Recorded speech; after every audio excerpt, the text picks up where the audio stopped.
Thank you. I'll be talking about holography from the Wheeler-DeWitt equation. This is some work I did with Victor, Olga, and Subrat. Victor and Subrat are well known to the audience. Olga is a postdoc at Perimeter. And let me actually start by summarizing the basic idea. The idea is that if you consider a theory of quantum gravity, and you find that two wave functionals coincide near the boundary on an infinitesimal time interval, then they are the same. So I've used certain words which I'd like to explain. First thing is ADS. ADS is, you can just think of ADS like a box, like a closed cylinder in here. And by wave functional, I mean it's something very similar to a wave function, but instead of depending on the space-time point, it just depends on field configurations. And what I mean by them coinciding on the boundary on some time interval is a statement of this sort, that if you measure a correlation function of this kind, with H being the Hamiltonian and OIs being some operator insertions, all at the this thin time strip at the boundary of ADS, and you find that these match for two wave functions psi1 and psi2 for some values of m, p, and n, then psi1 must be equal to psi2. Okay. Now, I want to emphasize that this is not equal to a statement of ADS-CFT. ADS-CFT is a much more stronger statement. But in establishing this, we will not make any reference to string theory. Okay, so this is a more cartoonish version of saying, and this thing actually goes under the name of what's called the principle of holography of information. It's also been established for flat space, but in this talk, I'm only talking about ADS. And the idea is that if you have some wave function in the bulk, which has some distribution like in this colored form, then all of its information is also available at its boundary on some in some scrambled manner, which you can in principle decode. But we'll not talk about how to decode that information, but instead argue that why it should exist. And the statement is that all information which is present in some bulk Cauchy slice, which is on this left figure, is also present at its boundary. Okay, so let me actually give a toy example of how this thing works and why such a thing requires the quantum nature of gravity. So if you consider two wave functions which are made up of different fields, say phi1 and phi2, they can have different colors. In this thing, they are literally having different colors of the red and the blue color thing. But you consider wave functions which are made with the same smearing function f of r. By same smearing function, I mean that suppose you measure the mass and angular momentum and so on at the boundary, then you find that they'll be the same. But the idea is that if you are allowed to measure such correlation functions, which involves the Hamiltonian of the theory, and you're allowed to do this because in gravity, the Hamiltonian is a boundary term, and the excitations of these operators at the boundary, these OIs are the boundary limits of phi i's. When we're measuring such correlation functions, you can actually completely decode what this function f of r is. So that is to say that if you measure something like psi1, H01, psi1, at some particular order, you can recover f of r, and similarly, the other thing will recover f of r, and such cross correlators are 0. And therefore, the idea is that by measuring such correlators in a thin time band on the boundary, you can extract information about the state. Like I said before, this is not possible in classical GR. In classical GR, you'll only gain information about the total energy or other conserved charges. But in this example itself, you see how information gets delocalized or localized, if you want to call it, in gravity in some non-trivial manner. Okay, so why do you need gravity for it? Why can't you do it with other quantum field theories? And this is because in other quantum field theories, like say in a scalar field theory, especially in a local scalar field theory, the operators at two space-like points commute. And therefore, if you're making measurements of this kind involving only boundary operators, then you cannot distinguish a state psi from a state u bulk acting on psi, because in this equation, you can simply commute u bulk in O boundary, and then you just won't be able to distinguish between psi and u bulk psi. But this thing does not work in gravity because such commutators are non-zero. A similar problem would also exist in gauge theories, where you can construct u bulk out of any gauge invariant operator like f mu nu, f mu nu. Again, a contradiction like this would not work in gravity. There's a more formal way to state it. It's called that this thing is also It goes by the name of split states. And the idea is that you cannot construct split states and theories other than, well, yeah, you can construct split states and other theories. And one more thing which I want to emphasize is that you are not only measuring the energy of the state in a quantum fashion, but you're also measuring correlation functions involving the energy. And this is because the bulk state in general need not just be an energy eigenstate. And it's the correlation functions which allow us to gain more information.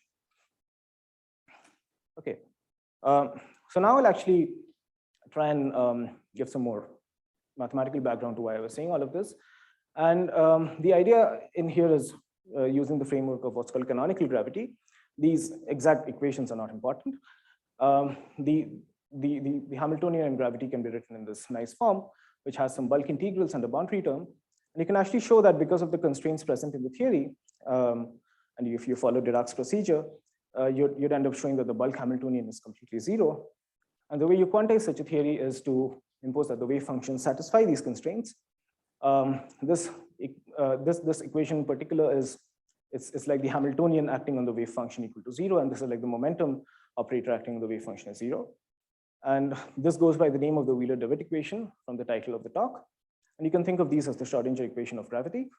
Now, these, a simpler version of these equations are actually seen in electromagnetism in the form of Gauss law. In fact, this is the pointwise Gauss constraint, which I'm sure you all are familiar with.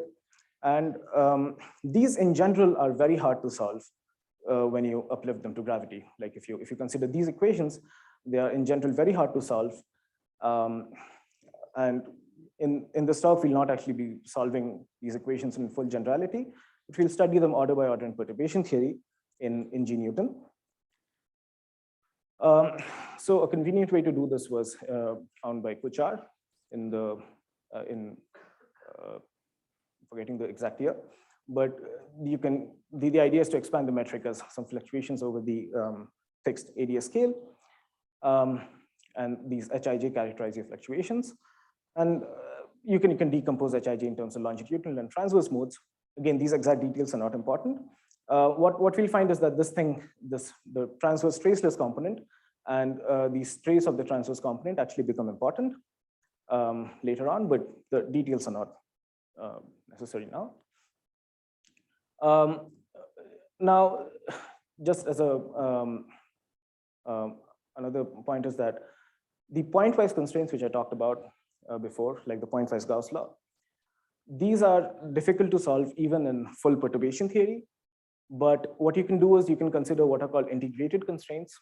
And again, a simpler example of an integrated constraint is your standard Gauss theorem in electromagnetism, which states that the total electric flux must be equal to the total charge inside. And this is the quantum version of that statement. And similarly, you can consider the same statement in gravity. The integrated Hamiltonian constraint is particularly important for us. And it basically has a form like this, where you have some energy flux at the boundary, and that's equal to the total energy inside. And the solutions of these equations are just written as psi I. Again, these forms are not that important.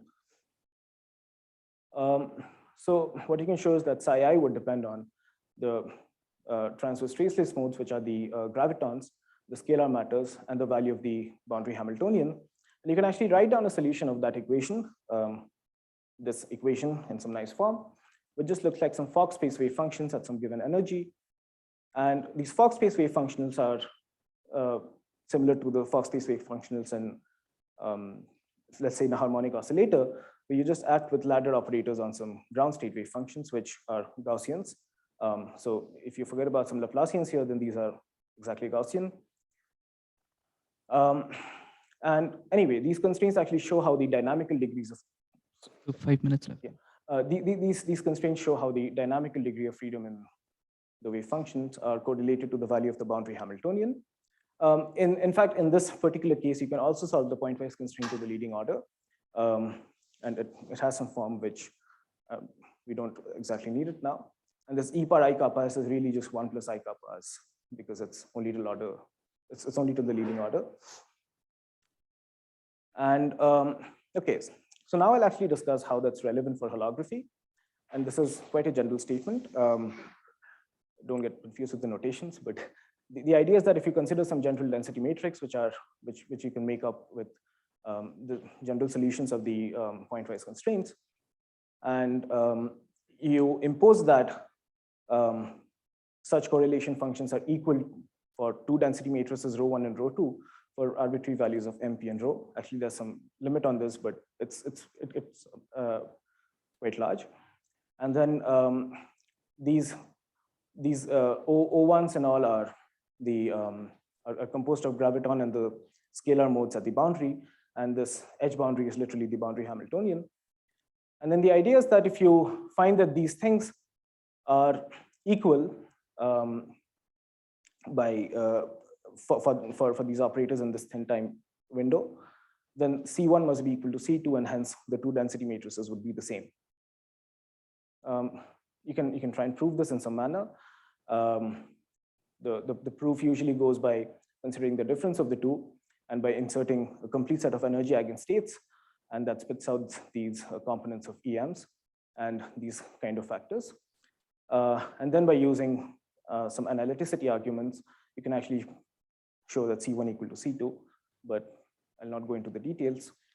So let me actually summarize. And the idea is that if you find two wave functionals which solve the Wheeler-DeWitt equation in ADS, they coincide near the boundary on an infinitesimal time interval, then they should coincide everywhere else. There are some natural questions and extensions one can ask. One idea is about the entanglement wedge and subregion holography, which I think Priyadarshi is going to talk.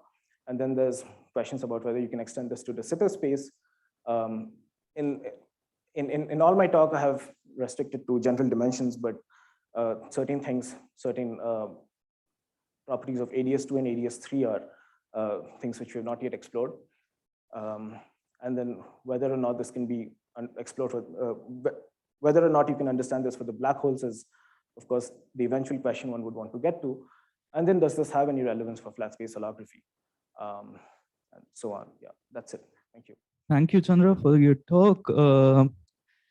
We have some time for questions. So let's say if you have these two correlation functions, they're not the same, but they differ by some error, some delta, which then, like, can you say the states would be same up to some delta? Is that?